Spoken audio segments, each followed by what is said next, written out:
ایک غریب آدمی بدو رات کے وقت وہ کہیں بیچارہ صبح سے چلا تھا، مدینے پہنچتے اسے رات ہو گئی. اس نے ڈرتے ہوئے نا خیمہ باہر لگا لیا. جہاں رات ہوئی نا آدھی رات ہو گئی، 1-2 بجے سمجھ لے پہنچا مدینے، تو اس نے باہر نے خیمہ لگا لیا.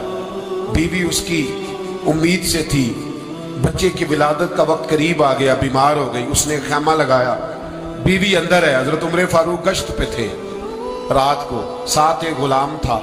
حضرت عمر فاروق رضی اللہ تعالیٰ عنہ کہنے لگے وہ آگ جل رہی ہے تھوڑی سی، پتہ کرو کون ہے. تو آپ کا غلام پتہ کرنے گیا تو بدو نے ڈانٹ دیا، کہنے لگے جاؤ تمہیں کیوں بتاؤں.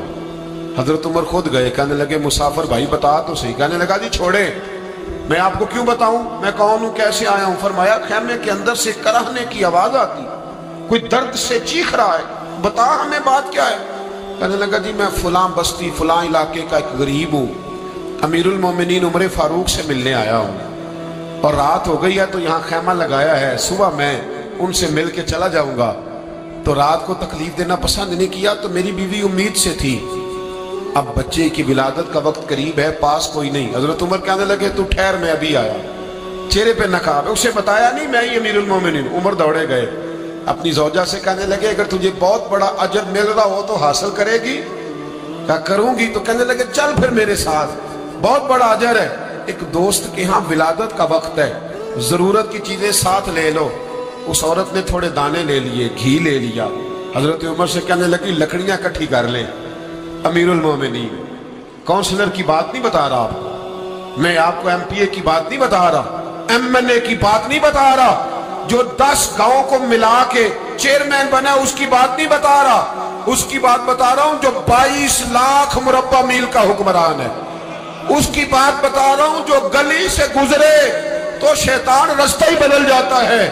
اس کی بات بتا رہا ہوں جس کے بارے میں میرے مصطفیٰ کریم صلی اللہ تعالیٰ علیہ وآلہ وسلم نے فرمایا میرا عمر تو وہ ہے کہ 950 سال حضرت جبریل بھی اس کی شان بیان کرے تو عظمت ختم نہیں ہوتی. اتنا بڑا شخص. حضرت عمر نے لکڑیاں اکٹھی کی، اینٹوں کا روڑے لے کے چولہا بنایا، پہنچ گئے. آپ کی زوجہ کہنے لگی یہ تھوڑے دانے ڈالنے، گھی ڈالنے اور ایک لکڑی لے کے اس کو ہلائیں، تیار کریں. خود زوجہ اندر چلی گئی.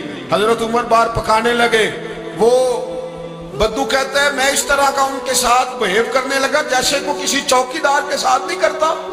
میں نے سمجھا جی عمر نے چوکیدار رکھے آنے جانے والے مہمانوں کا. میں کبھی پانی کا پیالہ مانگتا، کبھی کوئی بات، عمر دوڑے جاتے، کبھی پانی لاتے. او مسلمانوں، او میرے رسول کے غلاموں عزیزوں، حضرت عمر فاروق وہ غلام کہتا ہے میں عمر سے کہتا، میں کہتا غلام پانی لا تو عمر دوڑ کے پانی لاتے. میں کہتا تجھے گھی پکانا بھی آتا ہے، پہلے بھی کبھی پکایا ہے؟ تو عمر فرماتے کوشش تو کر رہا ہوں. میں کہتا پہلے بھی کبھی تیری بیوی نے یہ کام کیا ہے؟ تو حضرت عمر کہنے لگے مجھے یاد نہیں، پوچھ کے بتاؤں گا. کہتے ہیں کیا رنگ تھا، کیا انداز تھا، کیا مصطفیٰ کی تربیت تھی، کیا انداز حضور نے سکھائے غلاموں کو. یہ کس طرح کا امیر ہے کہ یہ ہنڈیاں پکا رہا ہے، پھونکے مار رہا ہے ایک غریب کے لیے، دیہاتی کے لیے جسے جانتے بھی نہیں.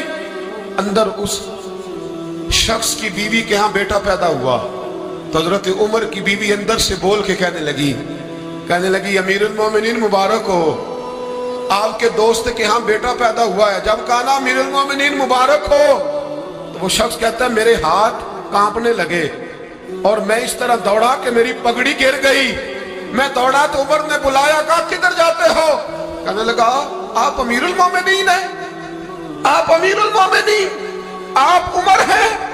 کیسر و کسرا جس کے نام سے کانپے آپ وہ ہیں، جسے مصطفیٰ نے دعا مانگ کے اللہ سے مانگا وہ والے عمر ہیں آپ، جس کے لیے علی المرتضیٰ فرماتے ہیں میں روز دعا کرتا ہوں وہ والے عمر ہیں، جس کے بارے میں ابو بکر صدیق نے فرمایا تھا کہ میں اللہ سے کہوں گا مولا جو تیرے محبوب کی امت کے حق میں سب سے بہتر تھا میں اسے خلیفہ بنا کے وہ والے عمر ہیں. عمر امیر المومنین کی بیوی وہ تو خاتون اول ہوتی ہے، وہ تو ملکہ ہوتی ہے، اور تیری بیوی دائی بن کر ایک غریب کے بچے کے پاس بیٹھی رہی ہے ولادت کے وقت. عمر امیر المومنین ہو کے تیری داڑھی ساری دھومے سے بھر گئی تو ڈیوٹی کرتا رہا. تو سیدنا عمر رو پڑے اور اس بدو کو سینے سے لگا کے کہنے لگے تجھے پتہ نہیں تو کہاں آیا ہے؟ اس شہر کا پتہ ہے؟